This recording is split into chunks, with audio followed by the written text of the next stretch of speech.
In this essay, I will be comparing and contrasting Plato by Jusepe de Ribera, featured on the right, and Magdalene with the Smoking Flame by Georges de Latour, featured on the left. Both paintings can be found at the Los Angeles Museum of County Art and were painted in the 1600s. Jusepe de Ribera was born in Valencia, Spain in 1591. He was a Spanish painter who created most of his known works in Italy. His style was largely influenced by Caravaggio as well as Spanish and Venetian painters.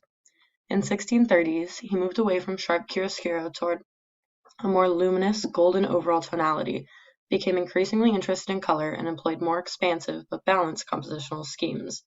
He did this without completely abandoning his Caravaggesque roots. De Ribera painted his painting Plato in 1637 before his death in 1652. Plato is one painting in a series of 6 depicted by Jusepe de Ribera. They are commissioned pieces by various wealthy sponsors. In the piece Plato, we see the philosopher portrayed in the center of the composition. His face is the brightest part of the painting, along with his hands toward the bottom of the frame. The diffused golden light, which became de Ribera's signature, is focused on Plato's face. This gives us the feeling that he is being shined down upon by God. The light is framing him like a halo in the place where he formulates his thoughts and ideas, which were ones that changed the world as it was known. The light makes us feel like Plato is God's chosen one. His hands are also depicted in this light, as well as his work, which he is holding. This light is telling us that his work is important and approved by God, that his hands are the tools that created this heavenly body of work that he now holds. Moving on to the colors in this painting, which are dark and neutral, except for where the light shines. The background is basically black in true Caravaggio-inspired fashion.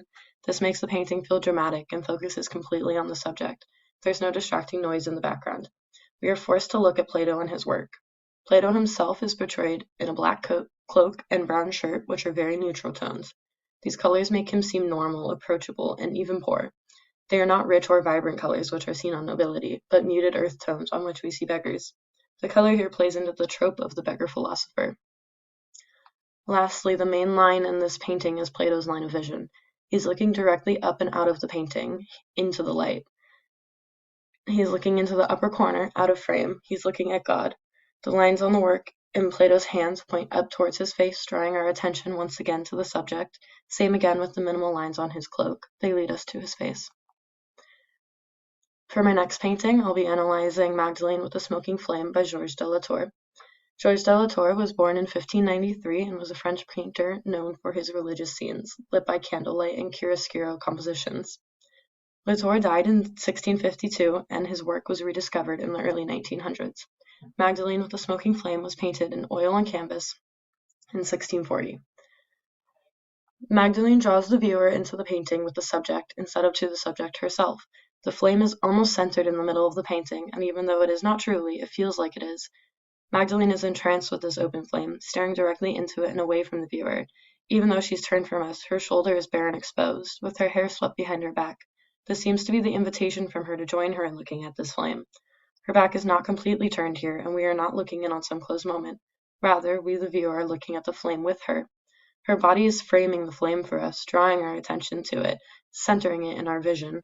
The flame is just as important as Magdalene is in this painting. It represents God in his warmth and light. She's staring at it like there is nothing else in the world. The flame is a vertical line which represents constant motion and movement. The color red is the only saturated color in this painting, and she's wearing it. Red is the color of passion and blood, and could be alluding to her own passions. There's a human skull in her lap atop her red skirt, which paints the picture of blood or murder. Magdalene was a famous symbol because of her repentance to God, so perhaps this painting is showing her repenting for a life lived in sin, as a representation for everybody else. Since the flame is her main focus, and she's famous for being repentant, I believe that the flame is a representation of God himself, and she's communing with him. She's a symbol of the pleasure and passion in human life, which Christianity tells us is a sin, and she's repenting for us all. Magdalene with the Smoking Flame and Plato are two paintings about religion, done in the chiaroscuro style and created during the early 1600s in the Baroque period. Even though they have all these similarities, they're very different paintings in the matter of subject. Plato focused all God's light on the subject, choosing him as God's son and celebrating his work and life, while Magdalene took our focus away from the subject and onto God in the form of the flame. It was repentant and almost scolding. She was not living in God's light and was not chosen like Plato was. Instead, she had to seek him out and apologize. She represented the common person, while Plato represented the chosen.